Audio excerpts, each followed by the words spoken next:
먼저 방송하기 전에 제 목소리가 너무 좀 거칠고 목이 안 좋은 걸 양해를 구합니다. 듣기에 그렇게 편하지는 않을 것 같습니다. 연일 뭐 시위에 나가다가 보니까, 그리고 고함 치르고 연설하다가 보니까 목소리가 이게 제대로 좀 치유가 안 되고 계속 이 상태에서, 거친 상태에서 그냥 계속 가기 때문에 죄송합니다. 제 방송을 듣는 분들한테 좀 매끄럽고 듣기 좋은 목소리를 보내드려야 되는데, 원래 뭐 그렇게 매끄럽고 귀에 착착 감기는 목소리는 아닙니다만은 그래도 이렇게 좀 목소리가 갈라지지는 않았습니다. 자, 양해하고 들어주십시오. 결국 내년 4월 15일 선거에서는 국회의원 수가 315석에서 330석 사이로 갈 것 같습니다. 심상정 의원이 지난 4월 30일 날 정치개혁특별위원회 위원장을 하면서 어떤 일이 있어도 국민들의 국회에 대한 불신과 우려를 존중해서 의원 정수는 늘리지 않고 현행대로 300석을 유지하겠다라는 달콤한 말을 끄집어내면서 준연동형 비례대표제를 통과, 완전히 지금 국회 본회의에서 통과된 건 아니지만 패스트트랙 법안을 통과시켰습니다. 이때 이걸 반대한다고 본회의장에 들어놓고 한 사람들은 지금 패스트트랙 국회 막기 위한 행동 자체가 국회 선진화법에 위반된다 해서 고소 고발을 당하고 있는 상황이에요. 결과는 결국 심상정 의원이 끌고 가는 대로 갈 거다. 그러면 심상정 의원은 그때 300석 했는데 왜 지금 와서 330석으로 늘리자고 얘기할 것인가? 지금 보니 상황이 바뀐 건가? 아닙니다. 처음부터 심의원 머릿속에는 330석이 있었다는 거죠. 어떻게 그렇게 추정하냐? 머리를 가르고 들어가 보지도 않았는데 제가 추정하는 이유를 설명하겠습니다. 국회의원 선거에서 가장 큰 전쟁이 뭐냐? 선거구 획정, 일종의 게리맨더링입니다. 일종이 아니고 다른 말로 게리맨더링이랍니다. 선거구 획정하는 거와, 다시 말하면 종로구를 두 개로 쪼갤 것인가, 아니면 종로구하고 중구를 합칠 것이냐, 이 문제. 왜 이게 그렇게 중요하냐? 내 지역구가 날아갈 수도 있고 내 지역구 범위가 넓어질 수도 있고 옆집 지역구 범위까지를 내가 다 안을 수도 있고 지역구가 잘려나가가 다른 쪽에 갈 수도 있고, 하여튼 내가 표를 얻어야 되는 대상이 전혀 낯선 지역이 들어올 수도 있고 자기가 거기에 표심을 엄청나게 닦아놓은데도 날아갈 수도 있습니다. 그러니까 선거구 획정에 대해서는 전쟁이에요, 전쟁. 두 번째 전쟁이 뭐냐? 결국 공천이죠. 이 선거구 획정하고 공천은 피해갈 수 없어. 어떤 사람이 국회의원을 하든, 어떤 소위 말하는 정부 체제를 유지하든 국회의원을 선거로 뽑는다라는 대의민주주의를 계속하는 한 이 두 개는 치열하고 피싸움 나는, 피 튀기는 싸움이 되는 요인입니다. 근데 300석을 하겠다고 해놔놓고 정족수는 안 늘리면서, 기본적으로 국회의원 정족수는, 의원수는 안 늘리면서 기존의 253개인 지역구를 28개를 줄여서 225개로 하고 그 대신에 비례대표를 47석에서 75석으로 늘리겠다. 겉으로 보면 훨씬 더 좋은 것 같습니다. 비례대표도 늘고.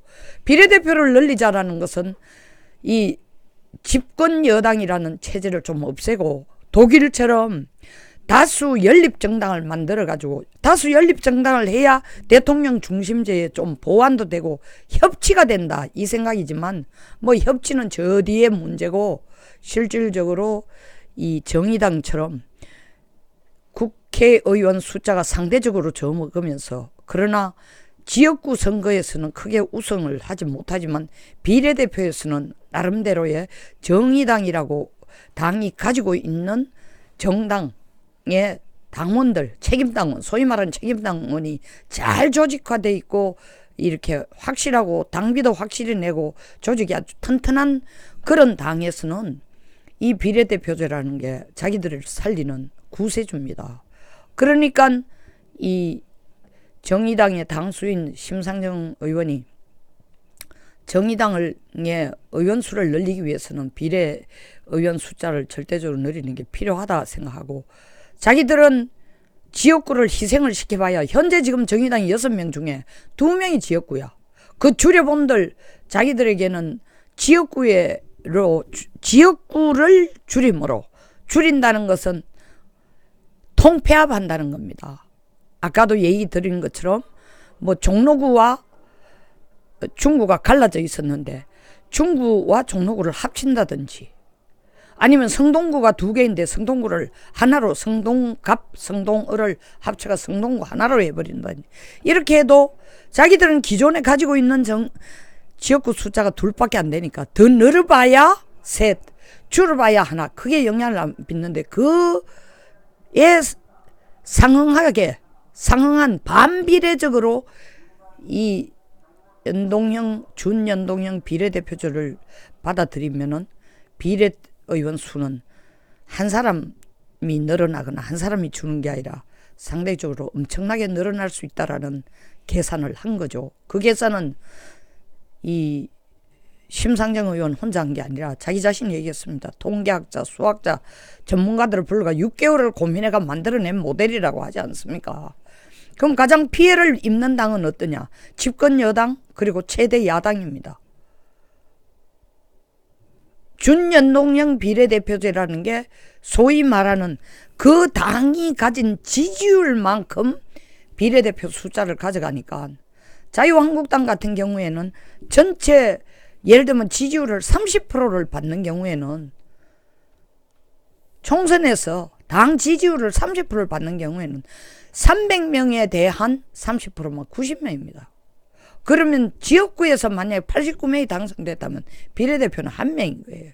쉽게 말해서. 그런데 정의당 같은 경우에는 당 지지율이 예를 들어서 6%라 칩시다. 현재 거의 6% 나옵니다. 300명에 6%면 18명입니다. 그런데 지역구에 2명까지 당선 안 됐다. 2명밖에 당선되지 않았다. 그럼 16명이 비례대표를 받을 수 있는 겁니다. 이걸 묘안이라고 만들어냈어요.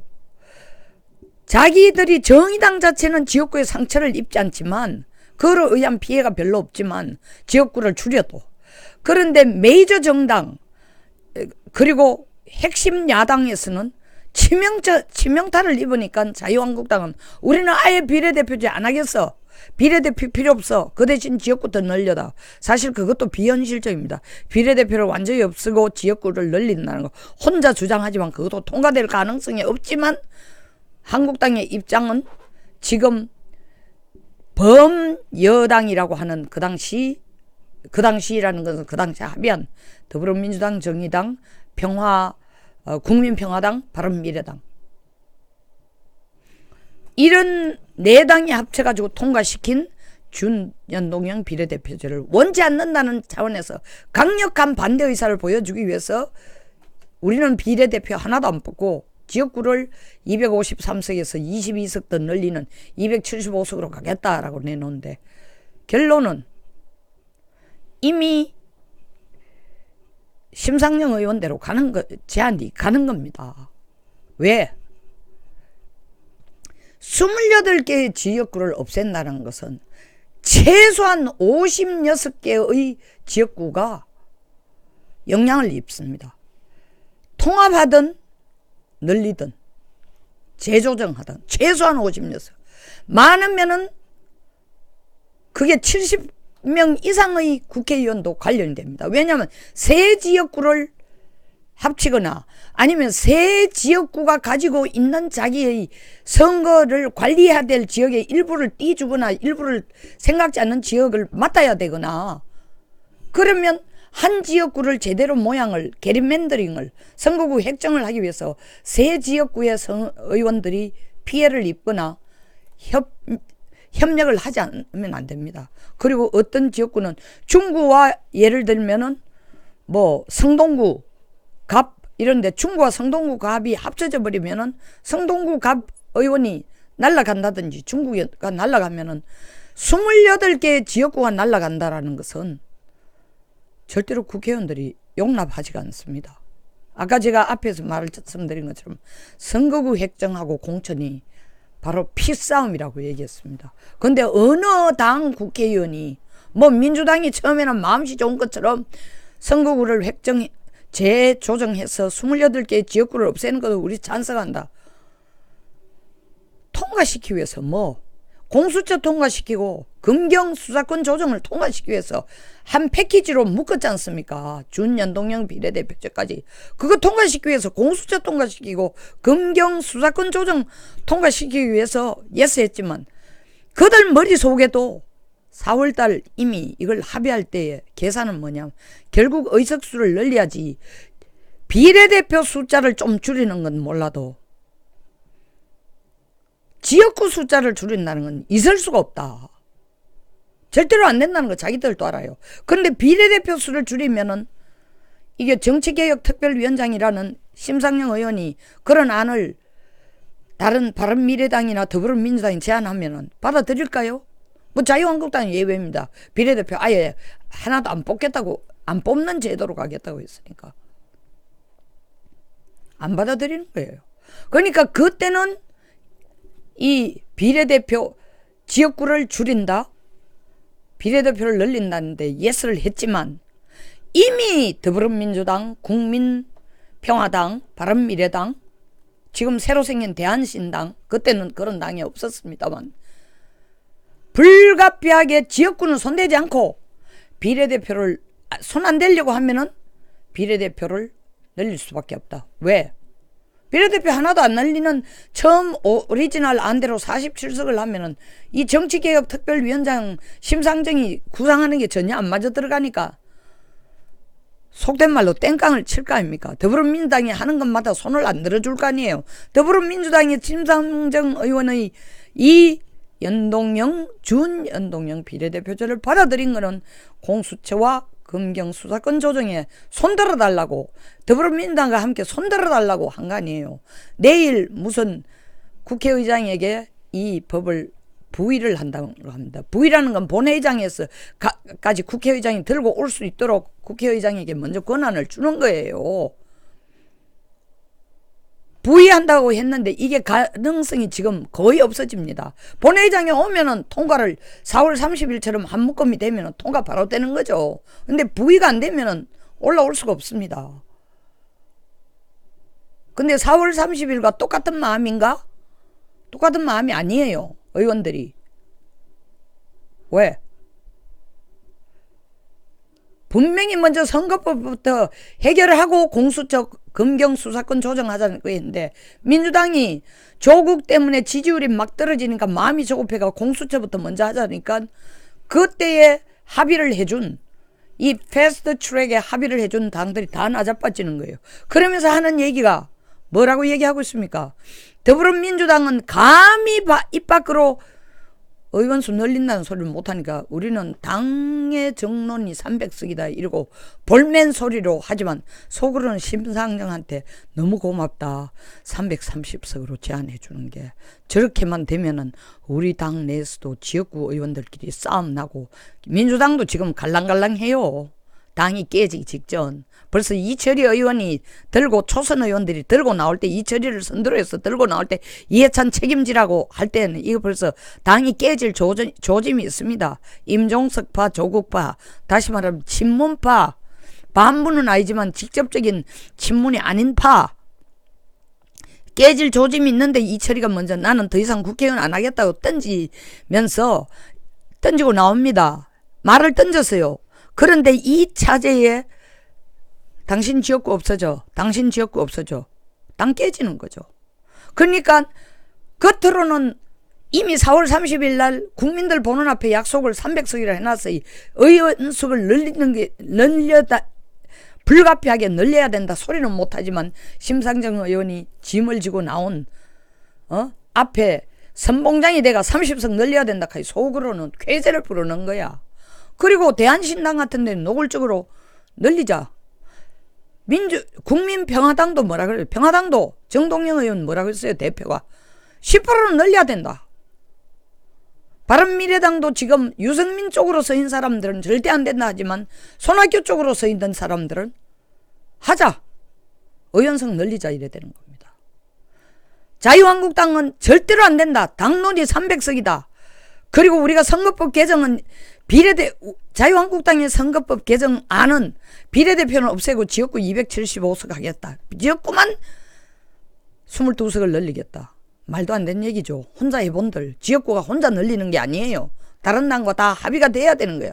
중앙선관위에서 최종적으로 땅땅 합의된 걸 이렇게 인정해 줍니다 해야 되는데 말도 안 되는 얘기예요. 그러니까 이 다른 당에서 볼 때는 목리를 부리는 거지만 자유한국당 나름대로 계산이 있겠죠.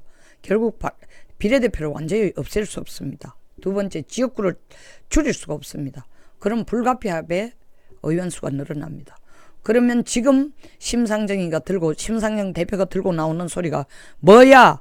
공정과 정의 떠들어 놔놓고 조국을 지지해 줄 때는 공정이고 정의고 하나도 없고 정의당이라는 게 부정당으로 행하더니 이제 와가지고 뭐 공정과 정의를 위해서 30석을 늘려 하고 심상정은 욕바가지 얻어먹지만 뒤에서 이삭을 주울 수 있는 게 다른 당들이니까 결국 심상정 안을 따라가지만 330석까지는 가기엔 너무 미안하니까 한 315석 320석 안에서 조정이 되면은 국민들이 국회 해산하라, 국회 없애라, 국회 더 이상 필요하지 않다 하고 난리를 쳐도 결국 그 선 정도에서 조정되면서 내년 4월 15일 선거가 치러질 것 같습니다. 다른 당으로서 볼 때는 뭐 심상정이가 했지 우리가 한 거 아니다. 우린 마지못해 따라갔다. 이런 변명을 하면서 속으로는 누이 좋고 매부 좋고 도랑치고 까제 잡고 식으로 의원석 늘어나는데 반대할 국회의원은 한 사람도 없습니다. 그러니까 국민들에게 불신을 가장 많이 주고 우려를 가장 준다라는 것을 존중하기 위해서 300석 안 늘린다라는 얘기는 4월 30일 이전부터 벌써 심상정이가 이 말은 거짓말로 자기가 하지 않으면 안 되고 그때부터 4월 30일 공개적으로 거짓말을 한 거고 의석수 늘리는 것은 벌써 4월 30일 이전부터 생각해온 아이디어입니다. 의석수 안 늘리고는 준연동정 비례대표제가 결국 통과되기가 어렵다는 거죠. 그러니까 모든 국회가 결국 심상정을 따라가게 될 것이다. 내년 4월 15일은. 자, 이걸 어떻게 감당을 해야 될지 모르지만 결국 국민들이 손가락질하는 더럽고 부패하고 믿을 수 없는 국회가 저거들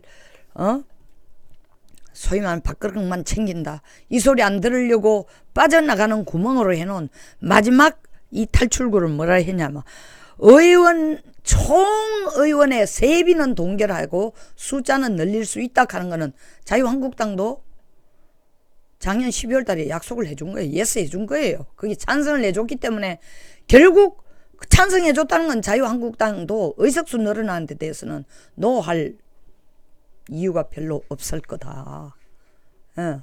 뭐 언론의 분석은 의원 정수 10% 이내 확보 여부를 검토한다는 것이었지 늘린다는 건 아니었다 한데 아니 검토한다는 게 결국 검토한다는 것은 검토해보니까 그렇게 하지 않으면 안 된다 하면 가는 겁니다. 또 한 번 국민들로부터 어마어마한 욕을 먹으면서도 내년 4월 15일 선거는 그런 방향으로 흘러갈 것 같습니다. 여기서 마치겠습니다. 공감하시거나 도움이 되셨다면 좋아요. 그리고 구독, 공유를 부탁드립니다.